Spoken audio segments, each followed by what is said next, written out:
Young children thrive on rhythm and repetition. It's how they learn language, build memory, and feel safe. Hello, darling friend.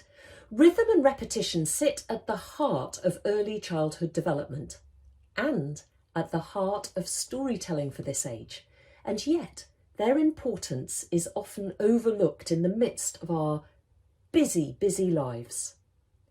Mentally, rhythm and repetition strengthen our neural pathways.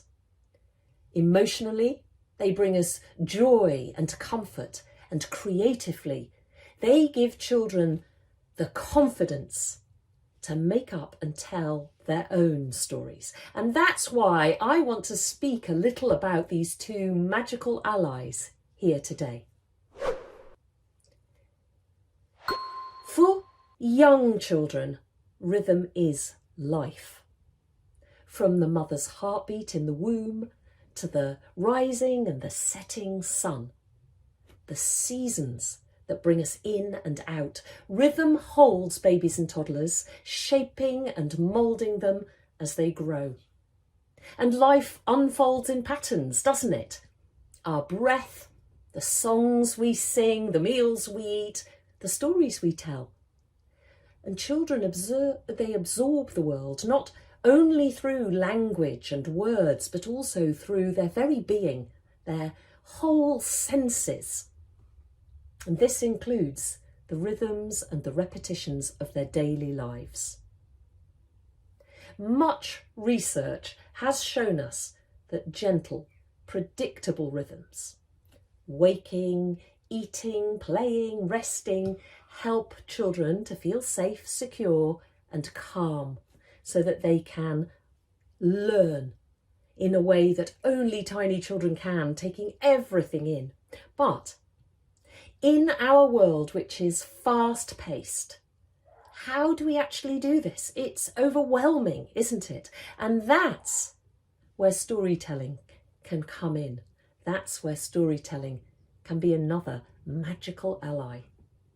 So, for example, you could tell a story at the same time every day, at bedtime maybe, or on your way to school, maybe after your meal each night. It becomes an anchor then for your child's world, and it's the repetition that creates the familiarity, and the familiarity which builds the comfort, the safety, the feeling loved. And you don't have to be a storytelling expert or professional.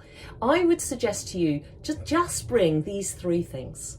Carve time every day to share a story, a song or a rhyme.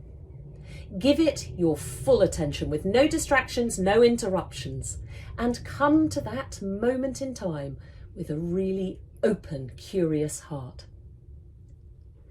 For babies and toddlers, those rhymes, those nursery rhymes, finger games and lullabies are their very first stories.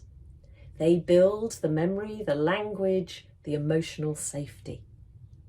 With slightly older children, cumulative tales are just brilliant. So the gingerbread man or the three billy goats gruffed. These connect ourselves and the children to the natural rhythms, rhymes, cadences. That repetition really builds both an excitement, a love of language, but also a sense that they know what's coming next and they can preempt it. So if you share one of these stories and put the book down, this brings you right into the present moment with your child. And you have to then use your brains together to remember. This is a really good exercise for their language and for your memory. So you've got to trip, trap, trip-trapping over that bridge. You know, it's got to come to you rather than you just taking yourself off into the reading state. And if you get it wrong, you know your child will help you and correct you. It's a wonderful way to bond with each other. Here also are three possible ways that you could use rhythm and repetition in stories that you make up. So the first one, you could come up with a phrase, a repeated phrase that you use maybe at the beginning of the story to open it or to close it, or during the story, and you always bring it back. And you can add it even into stories that you read with each other. But here's one that I made up for a story about Nesbit.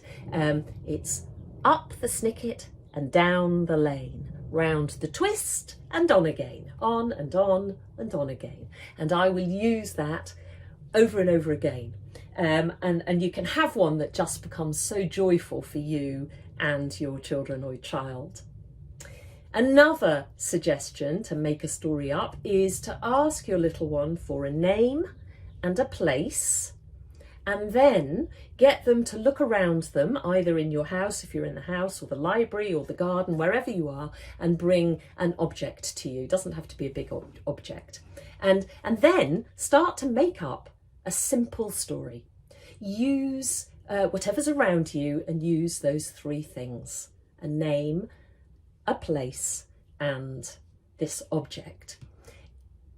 And let it end safely, maybe back home for tea, because that then gives that child that sense of coming back. And it can be silly or simple or bonkers, whatever it is that ignites that connection between you. What we know is very little children won't necessarily remember the stories that you shared with them, but they will remember the love they felt when you were sharing them. And then the third idea is if your child loves joining in, then they could maybe use the gestures, and I'll talk more about gestures another day, or some sound effects. You could pause for a moment whilst they echo back what you've just said. And again, this is doing the same thing. It's building those synapses. It's giving them confidence to be able to share their own stories. It's giving them that emotional joy and love. In general, young children don't retain lasting memories until around the age of 5.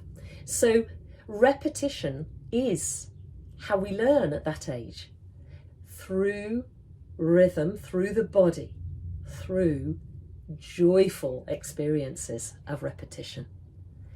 And the story that they ask for over and over again, you know, the one that drives us nuts, they're learning all sorts of things. Not only about who you are and how much time and love you give to them, but also sequencing, language, meaning. And I've spoken before about 3 as a magical number because it creates a pattern in the brain. Research tells us that we're always looking for these patterns, and 3 is the lowest number where we can see and connect with a pattern. So when they know that it's repeated 3 times or more, I can anticipate this. I know where I am, I'm safe. So I will often share a song or a rhyme 2 or 3 times over and over again. And so share it once and they'll hear it, share it a second time and they go, ooh, okay. They might use the gestures that you're using. And then the third time they get very excited because they want to join in with it. It teaches us the cadences, the rhyme, the structure of these stories. It's really, really beneficial for them, this repetition of songs and rhymes. I know that sometimes for adults it feels a bit strange and difficult, but it's a really powerful thing to do. Here's a final thought for you. Whether you're a parent, grandparent, aunt, uncle, teacher, librarian, your presence matters more than you will ever realise. And sharing stories, songs and simple rhymes, you're offering more than that language development. You're offering something very precious.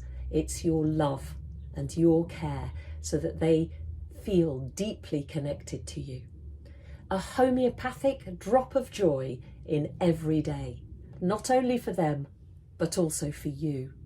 And I know it's challenging in this very busy world to carve out that time, but I really urge you to do it. I think you'll really reap the benefits in years to come. I'm Danyah Miller. What I do is imagination rich, screen free, and often life changing.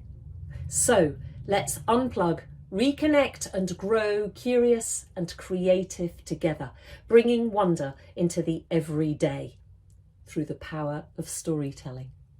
If you'd like to learn more about the craft of storytelling, then check out my website. There's a What's On page for all of the online and in-person workshops that I do, or reach out and comment below.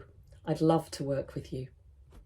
Go well and keep sharing your stories.